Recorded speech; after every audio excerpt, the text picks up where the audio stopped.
Sveiki visi gimę po liūto ženklu. Pasižiūrėkime, kas laukia jūsų ateinančią savaitę.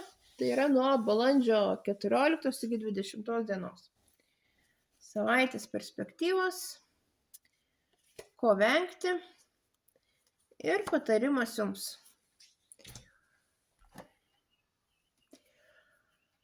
Liūtų laukia gana ramus laikotarpis. Viskas sudės į priekį, niekur neskubant, lėtai, po truputį, bet gerąja linkme. Tiek finansinė prasme, tiek moralinė prasme.